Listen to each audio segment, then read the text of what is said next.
Hello dear students, today we shall discuss about class 7 video number 1. पाठ का नाम है 3 क्वेश्चंस. ध्यानपूर्वक देखने का. 3 क्वेश्चंस का मतलब होता है 3 प्रश्न. 3 प्रश्न कौन कौन से थे यहाँ पर उससे पहले पढ़ने से पहले देख लेते हैं. NCERT है. A king has 3 questions and he is seeking answers to them. A king has 3 questions. राजा के 3 प्रश्न हैं. And he is seeking. वो उनके आंसर बच्चों क्या करना चाहता है, जानना चाहता है. To them. What are the questions? प्रश्न क्या हैं? प्रश्न क्या है? Does the king get what he wants? राजा उन प्रश्नों के आंसर प्राप्त करना चाहता है. Wants का मतलब होता है चाहता है. लिख लीजिए बच्चों, चाहता है. 3 questions, 3 प्रश्न. The thought came to a certain king that he would never fail if he knew 3 things. इस यूनिट में कहा गया है कि the thought came to a certain king. राजा के दिमाग में बच्चों अचानक एक विचार आता है. क्या आता है? विचार आता है. आप बोल सकते हो पीछे, ठीक है. He would never fail. वह कभी असफल नहीं होना चाहता था. असफल को कहते हैं फेल. इसका सिनोनिम्स भी आपको कई बार पैसेज के अंदर पूछ लिया जाता है. तो फेल का क्या सिनोनिम्स होता है? अनसक्सेस. क्या होता है? अनसक्सेस. यहाँ सक्सेस बताइए, दोनों में से क्या होगा? अनसक्सेस. और सक्सेस का अर्थ क्या हो जाएगा? सफल. क्या हो जाएगा? सफल. If he new 3 things. अगर वह 3 चीज़ों के बारे में जान ले. कितनी चीज़ों के बारे में जान ले? 3 चीज़ों के बारे में जान ले. These 3 things were. ये 3 चीज़ें कौन कौन सी थी? वर का मतलब होता है थे. पास्ट टेंस शो करता है यहाँ पर. What is the right time to begin something? पहला प्रश्न है आपका कि किसी भी कार्य को राइट टाइम क्या है, उसको शुरू करने का सही समय क्या है. यदि ये राजा को पता चल जाए तो वह कभी भी फेल नहीं होगा. Which people should he listen to? और उनके लिए कौन से लोगों को सुना जाए. उस कार्य के लिए कौन से लोगों का चुनाव किया जाए. What is the most important thing for him to do? और कौन सी चीज़ है जो उनके लिए महत्वपूर्ण है कि वह उस चीज़ को या उस कार्य को करे कि वह कभी भी जिंदगी में असफल नहीं हो, अनसक्सेस नहीं हो. वह हमेशा हमेशा सक्सेस होना चाहता है. नेक्स्ट लाइन पे ध्यान दीजिएगा अच्छे तरीके से. प्लीज़ किताब में ध्यान दीजिए. The king therefore sent messengers. Messengers का मतलब होता है संदेश वाहक, अर्थात संदेश को प्रेषित करने वाला, इधर से उधर करने वाला. Throw out his kingdom promising a large sum of money to anyone who would answer these 3 questions. राजा कहता है कि जो भी इन 3 प्रश्नों के मुझे उत्तर बताएगा उनको मैं बहुत ही लार्ज सम देने वाला हूँ. और लार्ज सम का मतलब होता है एक विशाल धनराशि देने वाला हूँ. Many wise men came to the king. इस प्रश्न पर यहाँ पर इन प्रश्नों की समीक्षा सुनकर के बहुत सारे लोग उस राजा के पास में आए. Many wise men came to the king, but they all answered his question differently.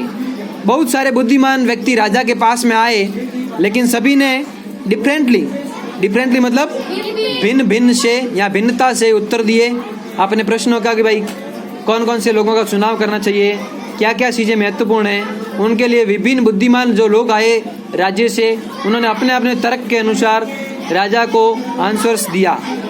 क्या आंसर्स थे आइए देख लेते हैं. In reply to the first questions. पहले प्रश्न का आंसर्स था some said the king must prepare a time table. किसी ने कहा कि प्रिपेयर करना चाहिए. प्रिपेयर का मतलब होता है तैयार करना, टाइम टेबल बनाना चाहिए. बच्चों कोई भी कार्य करने से पहले यदि हम सही समय पर सही टाइम टेबल बना दिया जाए और उसका अनुसरण करें तो हम निश्चित ही सफलता की ओर अग्रसर हो सकते हैं, सफलता मिल सकती है। ऐसा उत्तर दिया बुद्धिमान व्यक्तियों ने। And then follow it. Follow का अर्थ होता है अनुसरण करना। क्या होता है? स्ट्रिक्टली। बताइए बच्चों, स्ट्रिक्टली का मतलब क्या होता है? सख्तता के साथ में। क्या होता है? Only in this way, only in this, केवल यही रास्ता है। They said could he do everything at its proper time. अगर सभी कार्य सही समय पर होंगे तो हमें निश्चित तौर पर क्या मिल सकती है? सफलता मिल सकती है। क्या मिल सकती है? सफलता मिल सकती है। अब देखें नेक्स्ट, ध्यान देना, अच्छे तरीके से आपको समझ में आ जाएगा। ये पूरा पाठ्यक्रम आपके लिए बहुत ही यूजफुल है, इसलिए समय समय पर इस वीडियो को देखते रहें। जब भी समझ में नहीं आए तब इसके सारे स्पेलिंग्स भी मैं करवा रहा हूँ साथ साथ में। पेंसिल से नोट करते जाएं, हाथ में पेंसिल्स रखें। अदर्स सेड, अदर्स मीन्स अन्य, ने कहा, अन्य लोग थे उन्होंने भी कहा। क्या कहा? That it was impossible to decide in advance the right time for doing something। किसी ने कहा कि पहले से कोई भी कार्य करना संभव नहीं हो सकता है। हम पहले से कैसे एक भविष्यवाणी कर सकते हैं कि हो सकता है? ऐसा नहीं हो सकता है। किसी ने कहा the king should notice all that was going on, avoid foolish pleasures. किसी ने कहा कि राजा को हमेशा जो मूर्ख लोग होते हैं या जो मूर्खता होती है उनसे हमेशा दूर रहना चाहिए। कैसे रहना चाहिए? दूर रहना चाहिए। प्लीजर्स मीन्स खुशी होता है।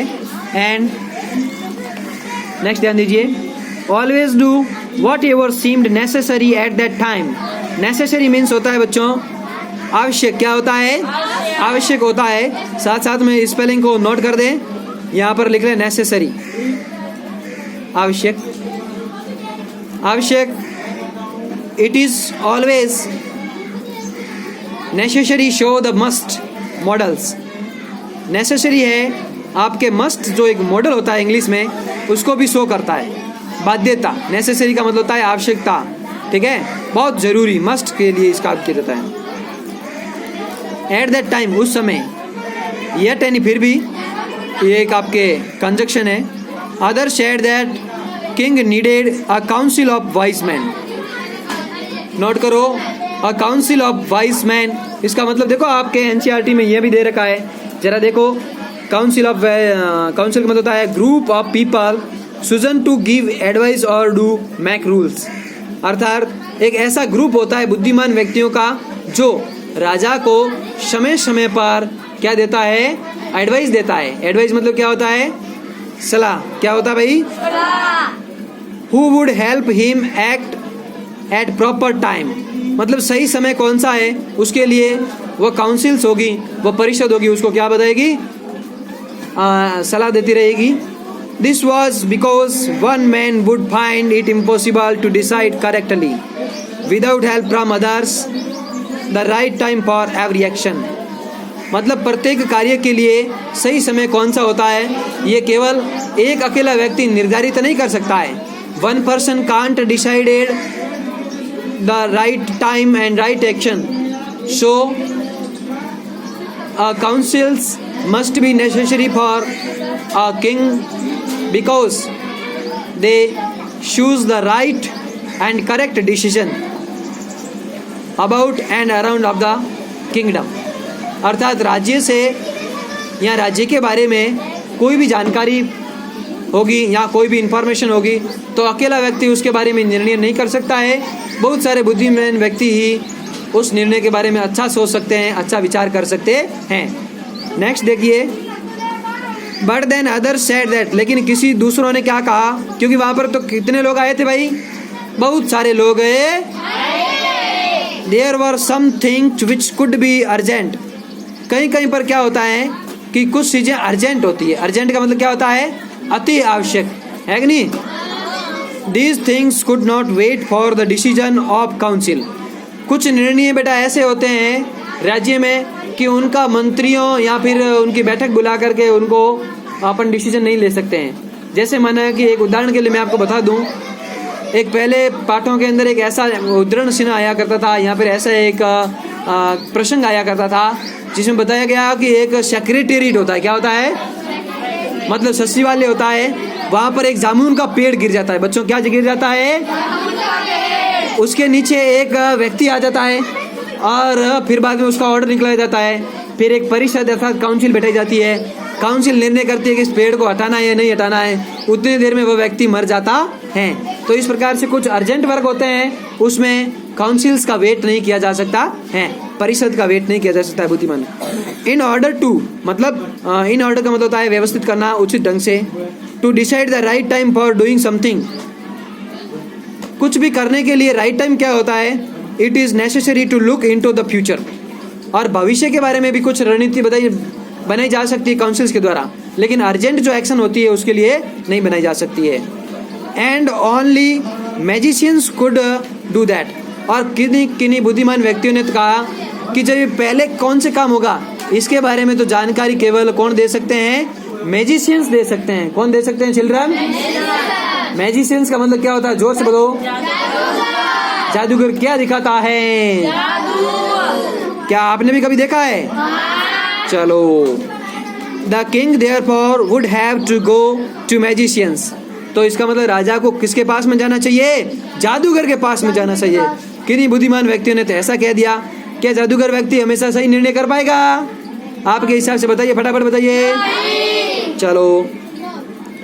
इन their answers to the second questions, second questions का आंसर क्या है?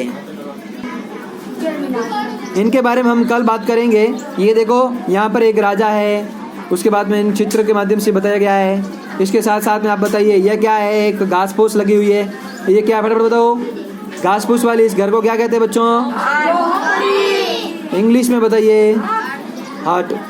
और इसके अंदर एक साधु रहता है। कौन रहता है? साधु को इंग्लिश में क्या कहते हैं? फटाफट बताओ। हर्मिट कहते हैं। क्या कहते हैं? हर्मिट। ऐसे स्पेलिंग्स भी आप याद करते रहें। Thank you so much for watching the videos. You must watch these videos. It is very useful for you for class 7. It is especially provided for class 7. This is NCERT books, and next day means tomorrow we shall discussion about second person and what is the answers of the second questions. इसी प्रकार से आप देखते रहे इस video को, like करें, subscribe करें एंड शेयर करें। उसके साथ साथ अपने मित्रों को भी इस जानकारी को शेयर करें ताकि उनको भी इस चीज़ का फ़ायदा मिल सके। Thank you for watching video. Okay, good night.